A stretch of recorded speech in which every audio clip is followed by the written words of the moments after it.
muita coisa para fazer. Ok, voltamos então. Uri Bergman, Marcelo, A Neurobiologia do Trauma, é o mais atual dos livros que eu tenho, que estuda, então, todo esse mecanismo neuropsíquico nosso, né? Para a gente lidar na clínica. E dali vem o entendimento da formação desse mapa neural, que são as nossas respostas diante dos eventos que a gente vai vivendo.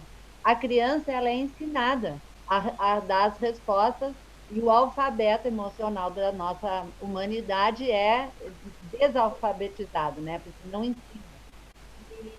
Então, na estrutura familiar, naquele meio, se a criança dá uma resposta e ela é contradita, invalidada, é um ambiente agressivo, ela começa a se preocupar com a sobrevivência dela, de que forma que ela vai agradar quem cuida dela, que ela vai conquistar os cuidadores. Então, ela começa a dar várias respostas em função daquele cuidador que não vai abandonar ela. E aí o parasimpático e o simpático que tem que ser treinado quando ir acalmando, para acalmar, o freio ele é mais longo, é mais demorada a resposta. E o ativador, o acelerador é rápido, porque é sobrevivência, né? Então, perante os eventos, rapidamente tem um impulso de sobrevivência. Então, ele explica ali como a criança traumatizada, ela acaba desaprendendo de tal forma que ela acelera e trava ao mesmo tempo. Esse freio sendo tão não sei quando frear e estou acelerado e o adulto não está ensinando a criança a se acalmar, ela chega, quando adulta, ela tem uma resposta perante ao estresse de falência quase de energia, porque ela vê um evento estressante, a pessoa pode ter uma resposta assim, ai, perde a energia, desanima ou desiste de uma proposta mais produtiva para enfrentar o estresse. São pessoas que estão com seus traumas. E a gente corrige esses caminhos desse mapa neural através dessas práticas que estão sendo desenvolvidas desde os anos 70, que usa o corpo, usa a respiração e usa a consciência. E são práticas bem estimulativas do hemisfério cerebral, que chegou hoje ao ponto do processamento cerebral, que é como eu trabalho, estimulando os dois cérebros para esse caloso, essa ponte, começar a fazer as comunicações. Então, quando se fala que cérebro direito é feminino e cérebro esquerdo é masculino, já começamos a perceber a linguagem tão intrínseca, tão desenvolvida dentro de nós, que a gente não se dá conta do preconceito que a gente está trazendo, estigmatizando, categorizando algo que é do feminino e do masculino. Já aí já coloca um padrão, uma categoria que não existe. O cérebro todo funciona, mesmo que a gente não se dê conta, a gente usa todo o cérebro. E ele tem compartimentos de resposta nesse mapa neural. Então, eu vou trazer o que eu adoro no consultório para explicar o que o Marcelo falou em relação à mente. A nossa mente, ela usa toda a inervação do nervo vago, né? Ela tem um caminho de resposta, então, dorsal e frontal. E aqui vem a teoria do Peter Levine, que foi o primeiro que estudou a fisiologia do estresse, a nossa resposta diante do estresse. E eu trago a figura do Daniel Siegel, que é o neurocientista americano que estuda o cérebro desde que nasce até morrer, e ele traz no livro do Cérebro da Criança uma figura de linguagem que fica prático para nós entender. Sempre a minha intenção é traduzir para os clientes e para a população leiga numa linguagem menos científica. Mas, enfim, ele usa o punho para explicar o nosso cérebro. Nós temos dentro do aparelho cerebral, então, a teoria do cérebro triuno. Na base do punho, o nosso cérebro, primeiro, o cérebro reptiliano, que todos os seres vivos possuem. No meio, ele usou o polegar para especificar a amígdala, né, lá no hipocampo, que gerencia as nossas emoções, o sistema límbico. E por cima desses dois cérebros, o terceiro cérebro, então, temos o neocórtex, esse cérebro desenvolvido. O do sistema límbico, todos os mamíferos possuem, e parece que tem algumas aves que também possuem. E por cima o neocórtex, então, que tem essa linguagem, a parte motora, nosso simbolismo todo. Tudo que nós falamos e entendemos do mundo tem muita simbologia. E aí eu pergunto para todas as pessoas e pergunto para vocês, qual o cérebro que manda em vocês? o cérebro reptiliano, o cérebro límbico, o neocórtex, como é que vocês imaginam na vida de vocês? Aqui, claro, nós não vamos aguardar as respostas para eu poder seguir nessa apresentação, que a maioria das pessoas me respondem que é o neocórtex, né? Eles pensam, eles têm uma lógica, né? A louca da casa está mandando, né? E na resposta fisiológica, na nossa natureza humana, de vida, de seres vivos, a resposta é sempre primeiro do cérebro reptiliano, que são os impulsos de sobrevivência. E ele fica mapeando o cérebro todo funcionando, mapeando o ambiente, mapeando com o que nós temos dentro de construção de mundo, de realidade, mapeando o tempo inteiro se está em perigo de risco de morte. E aí pensa nesse povo que nós somos hoje em dia, que a gente tem, ai, tá me olhando, ai, nesse lugar, ai, não sei o quê, chegou um estranho e o cérebro está captando tudo, ai, um barulho, e vai olhar se não é um perigo. Então, risco de morte tem tantas vezes, um celular que toca muito, para alguém que tem um trauma com o barulho do celular, então também ativa. E aí o Daniel Siegel usa essa expressão aqui, ó, ativo reptiliano, um alarme, algo perigoso está acontecendo, um risco. E aí ele inunda o aparelho cerebral de adrenalina e cortisol para mandar toda a circulação, o sangue para a musculatura, para fazer o que é para fazer o impulso. Eu vou lutar frente a isso aí, vou enfrentar, lutar, ou eu vou fugir, vou correr, me afastar disso daí. Com esses dois impulsos, o indivíduo, o ser vivo, se defende. Então, inunda isso ali. Dentro do aparelho cerebral, essa química leva a 90 segundos, mais ou menos, 1 minuto e meio, para circular e ter uma resposta e começar a vir todo o restante funcionar. Por isso que a gente diz, ah, se eu tivesse pensado, eu tinha dito outra coisa, porque depois começa a pensar, o impulso é segundos. E nesse impulso que dá o mapa neural do ser humano que se desenvolveu psiquicamente, aprendendo a frear ou não, usar melhor o parasimpático e o simpático. Então, com essa resposta aqui, o Peter Levine percebeu que o trauma é uma reação que não pode lutar nem fugir. O ser humano teve que passar por aquilo, como uma batida de carro, um acidente de carro, por exemplo. Tu vê em segundos tudo que está acontecendo, às vezes até lembra, que parece que passa em câmera lenta a vida da pessoa e parou a transmissão. O que houve, cara? Tá ali, ó. Tá ali. Não, tá. Tá ali. Não, não houve nada. Não houve nada. Parecia que tinha parado. Então, o ser humano, quando está dentro dessa resposta, desse mapa neural, pode mudar. O Peter Levine viu que o trauma está nisso. Tem tanto desse cortisol e dessa adrenalina no corpo, e o corpo ficou estático, parado diante do. Teve que passar por aquele evento, ele mapeia e grava esses eventos. E vão, então, nosso corpo celular é cheio de memórias. E como limpar essa circuitaria emocional? Porque são as emoções que fazem uma gravação da experiência. Tu pode lembrar da experiência do passado e ela não influir no teu presente, ou ela pode influir se ela está marcada com a emoção que ficou, digamos, presa nesse sistema. Então, aquele ditado popular, essa pessoa faz tempestade em copo d'água, ela tem trauma, porque enfatiza, exacerba algo que é do momento, um medo, uma raiva, e vem uma tempestade mesmo interna dela, né?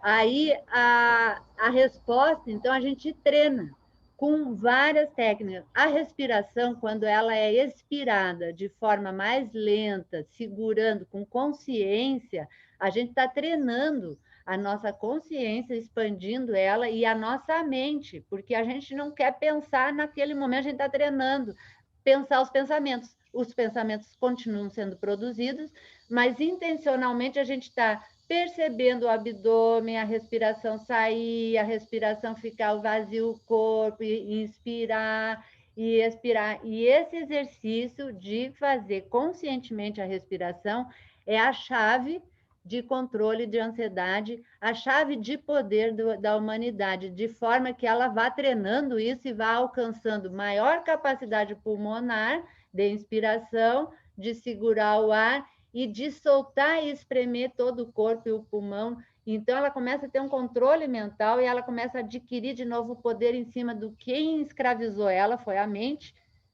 Ela está à mercê dos pensamentos, ela não consegue controlar os pensamentos, então a mente escravizou aquele corpo, porque a mente é uma função nossa de criação, é pura criatividade. Então está desordenado aquilo ali. Daí a gente volta a ter o controle da nossa mente consciente e ao mesmo tempo que eu estou falando aqui com vocês, eu tenho o meu observador interno me analisando, olhando as caras das pessoas aqui na volta, quem está prestando atenção, quem não está, o comportamento de todos. Então, a gente consegue fazer ao mesmo tempo isso e está num autocontrole que eu vou seguir o curso da minha conversa, o meu raciocínio. E até pouco tempo, numa live ao vivo, eu ficava perdida, eu falava 500 assuntos ao mesmo tempo, de tanto nervoso que eu tinha. Fui adquirindo uma habilidade agora, com o Covid, de falar em público e enfrentar os estresses, como foi hoje com as minhas duas amigas, para achar essa estrada, esse caminho aqui.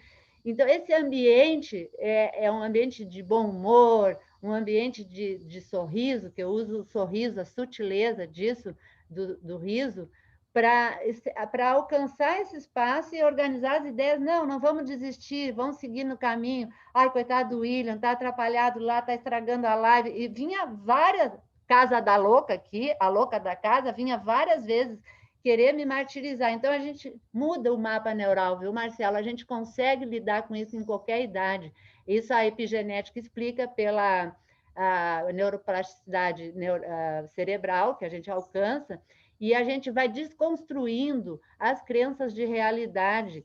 E existe uma técnica específica, que é o TRE, que é muito usando o corpo, tremendo o corpo, exalando. Então, o Peter Levine percebeu e veio as técnicas. A primeira técnica é a experiência somática, que é grande, os formadores no Brasil têm muito forte esse trabalho terapêutico, e depois veio, então, o MDR, o Brainspot e a abordagem integrada da mente que eu uso, que a gente vai trabalhando as questões conscientes, como o corpo está respirando naquele pedacinho do corpo, onde é que a memória está atingindo a emoção, e é uma sincronicidade. Então, é um trabalho fantástico de consultório, mas aqui a gente lembrou como o olfato, a música, a expressão vocal, tudo isso é uma complexidade que trabalha a questão do empoderamento. Então, eu estou atualmente trabalhando com um grupo só de mulheres, faz 2 anos, e lá dentro elas estão impressionadas como elas não conhecem o corpo delas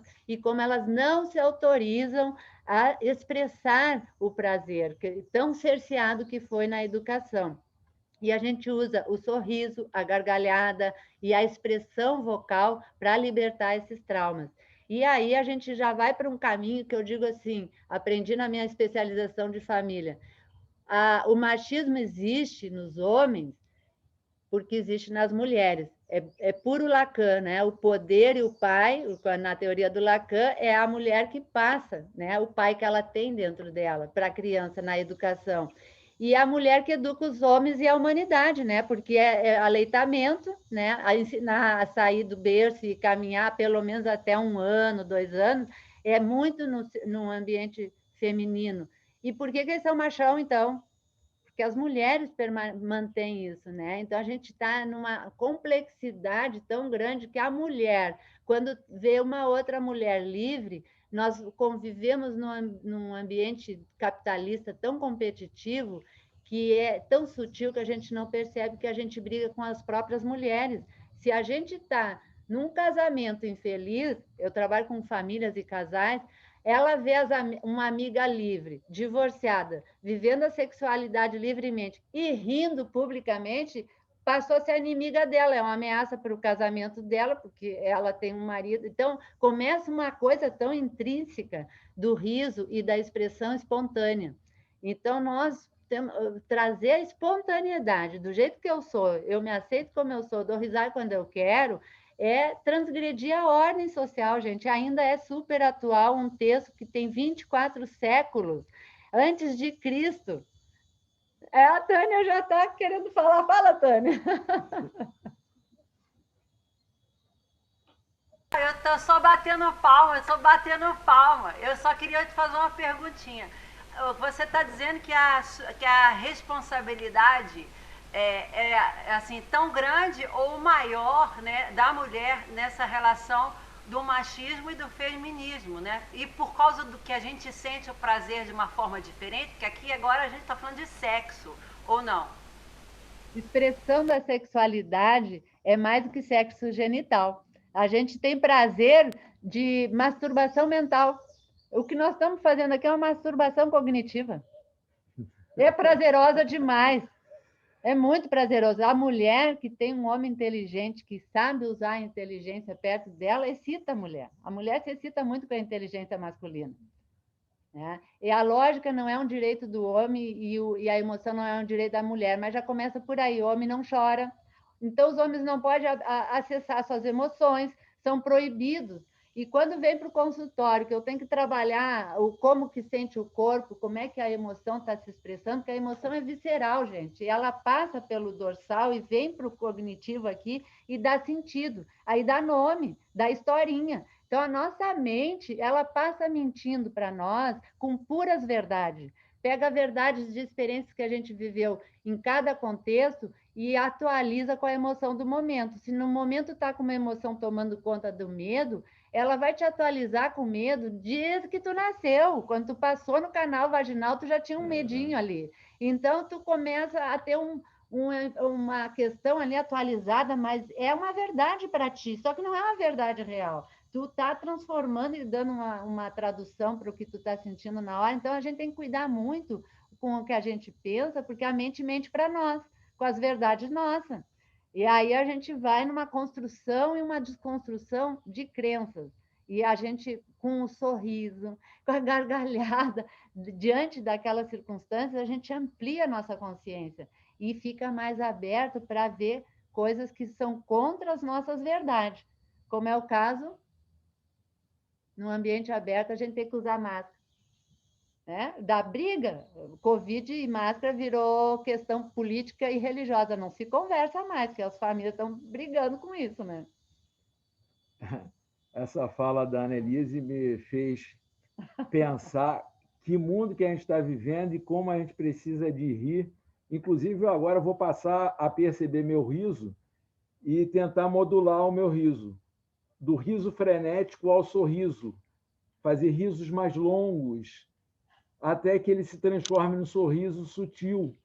Entendeu? Porque quando o Marcelo estava falando do nosso pulmão, que ele tem esse formato, eu estava pensando na questão da hierarquia social.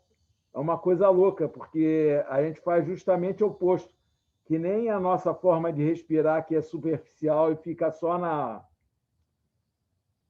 no vértice superior, a gente faz a mesma coisa com a matéria e com o poder. O poder não emana do povo para o povo, coisa nenhuma. O poder está todo e a própria sobrevivência está todo só na ponta da hierarquia. E agora a Annelise falando sobre a atualização da mente, a gente está vivendo a tal da fake news, que é puramente o que ela acabou de falar. Você começa a transformar em realidades coisas que não existem, mas a mente acredita e você passa a viver aquilo. Então, você vê que mundo caótico a gente está vivendo.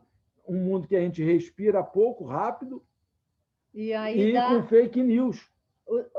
O poder da respiração é tão grande que vocês entendendo esse conceito aqui que eu trouxe, a resposta pela respiração mostra para o cérebro qual é a situação, se é um alerta ou se dá para ficar pensando no leite derramado.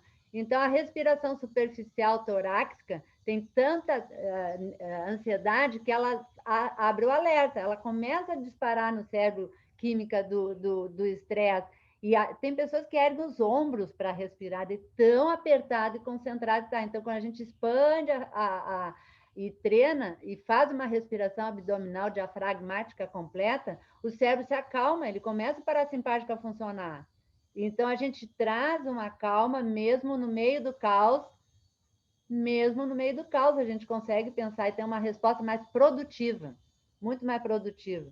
É um ambiente de produção interna. O dilema das redes que está na internet é o mesmo mundo dentro da nossa, o dilema das nossas redes, do nosso mapa neural. Dá para fazer a mesma metáfora. Nós buscamos respostas que condizem com as nossas crenças. Por isso, os algoritmos da internet canalizam as respostas para a pessoa que procura fake news e acontece acreditar, né? É um dilema mesmo dentro de nós, né? Então, a gente perceber o corpo e respirar profundamente, a gente mesmo vai ampliar e lidar com os nossos grandes preconceitos. A gente se percebe preconceituosa através do medo, do julgamento, da crítica, que é muito enfatizado no nosso mundo atual. Muita crítica e muito julgamento, para manter a manada dentro dessa circuitaria do medo. O medo é o grande poder da humanidade. Cristo nasceu para isso e ainda estamos vivendo isso. Tânia, querida, Tânia, querida.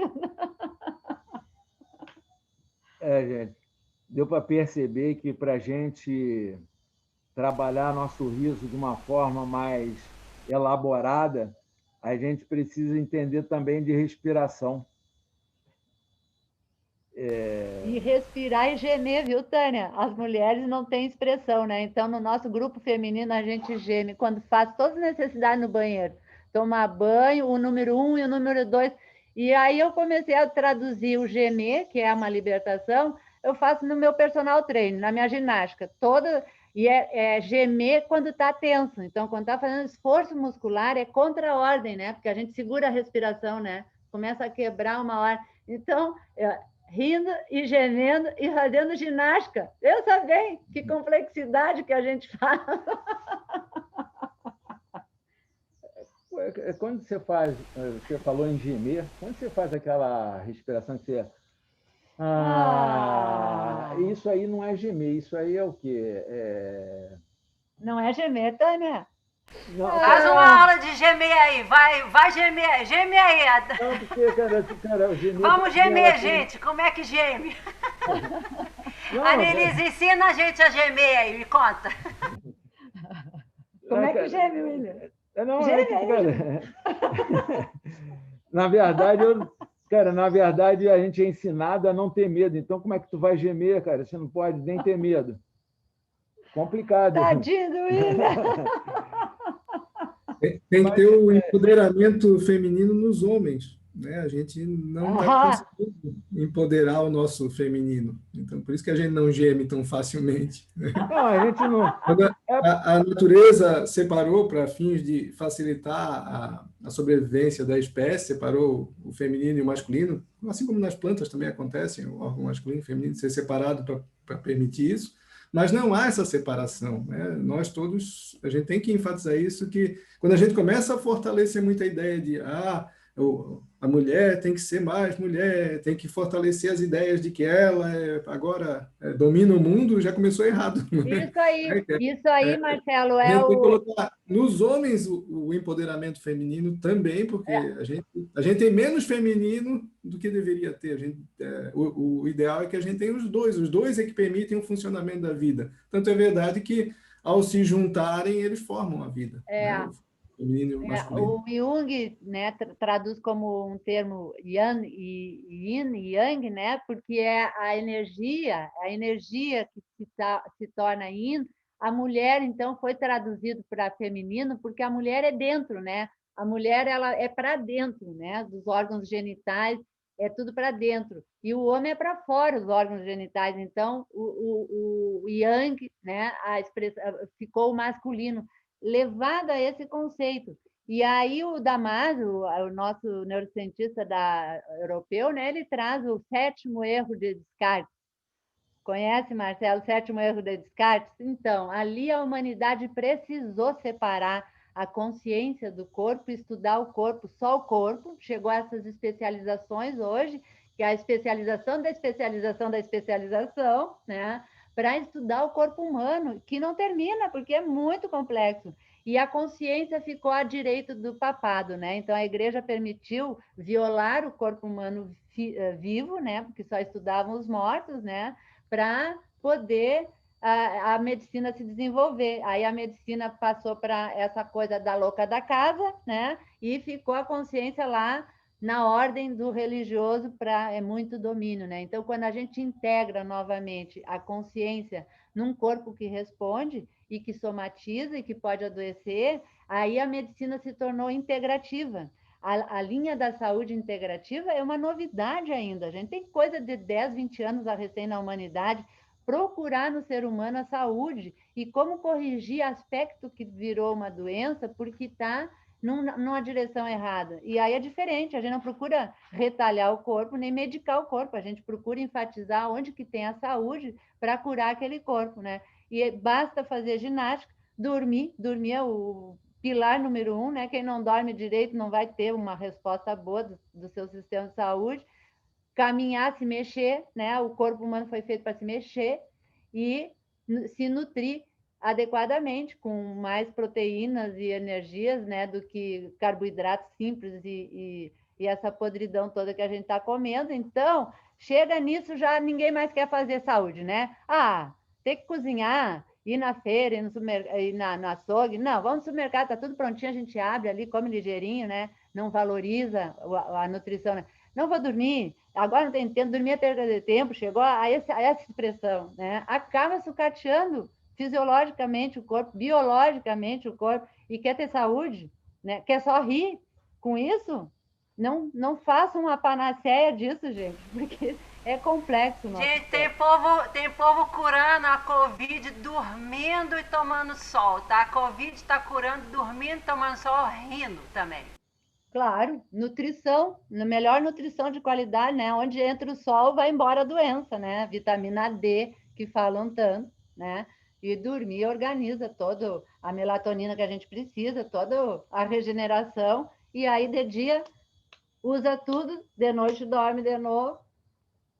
Aproveitando a fala do sol da Annelise, eu vou tentar elaborar aqui uma tese de que as coisas aconteceram do jeito que aconteceram em função do resfriamento do planeta, porque a gente tem o hábito de se separar da natureza, mas a gente é parte integrante da natureza.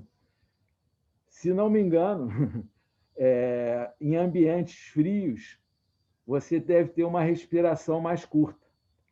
E a partir da respiração mais curta e criações de realidade da mente, você começa a ter todo um tipo de comportamento que é de defesa e de sobrevivência. Talvez daí o desenrolar da civilização até os dias de hoje.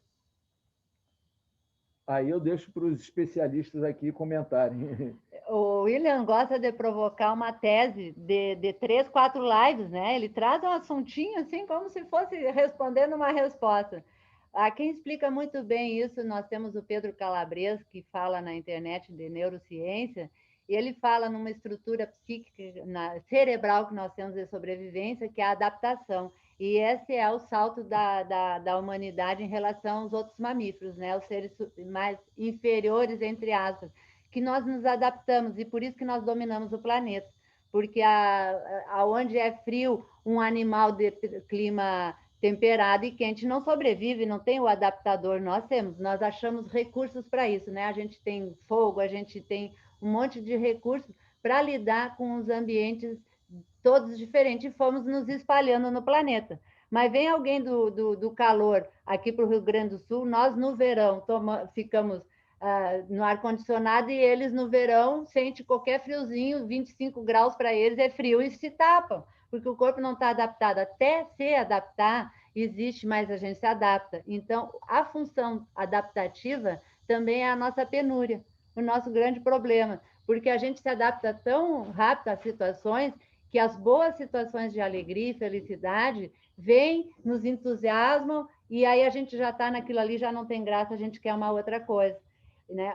Ou a gente se adapta e fica naquela zona de conforto que chamam, numa sofrência, e não sai da sofrência, que são as relações já falidas de algum casamento, né? Bom, já está terminando o tempo. Bom, eu vou dar a oportunidade para quem quiser fazer considerações finais. Gente, eu só queria ouvir a voz da Val, que ficou o tempo todo aí tão bonitinha, maravilhosa, só ouvindo a gente aqui. Sua pestinha.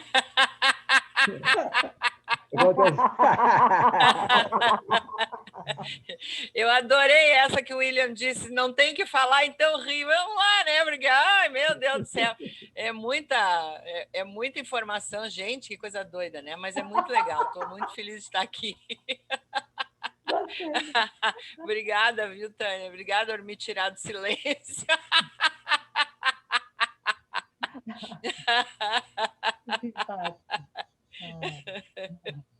Vamos lá, vamos continuar a discussão aí. Cara, na verdade, eu vou até provocar, essa fala da Val me acabou me provocando. Existe a possibilidade de, frente a um desafio, você rir como resposta? Rir conscientemente é diferente de rir involuntariamente. Né? Nós estamos trabalhando com a consciência aqui. E aí ela funciona e adquire esse viés de neuroplasticidade. Mas uma cliente minha, que eu tenho há 10 anos, num trauma muito complexo, ela trabalha o sorriso. E ela teve uma situação agora, esse mês, de muito estresse, pedindo desculpa para o namorado dela e caiu numa gargalhada, ela não se controlava na gargalhada, deu um nervoso nela, ela não queria rir, estragou tudo. Foi a pior jeito de pedir desculpa. Ficaram mais de semana sem se conversar, até que ela conseguiu pedir desculpa chorando. Aí ela me conta no consultório isso e se dá conta do erro dela, do trauma dela. Ela entra no trauma. Fazia 10 anos que a gente estava rodeando para entrar no trauma e esvaziar aquele corpo das reações corporais do trauma. E aí eu tive que fazer 2 sessões e depois esperar umas 4, 5, 6 horas para ela se acalmar e ela voltar na sessão para fazer a integração do que ela se libertou. Porque realmente o riso ajudou ela, mas não conscientemente. Se trabalha depois as consequências dessa catarse toda, dessa vazão toda. Foi um tsunami cerebral, ondas emocionais de grande impacto, que assustou muito a pessoa. Então, é sempre importante um facilitador das técnicas estar presente, porque os traumas, eles vêm, gente. Cada vez que a gente respira, a gente acessa tudo, inclusive os traumas. Cada respiração, olha quanto que a gente respira por dia. Lembra que a gente, no começo, eu falei sobre a questão do empoderamento passava não só por comportamento coletivo, mas também por questões pessoais.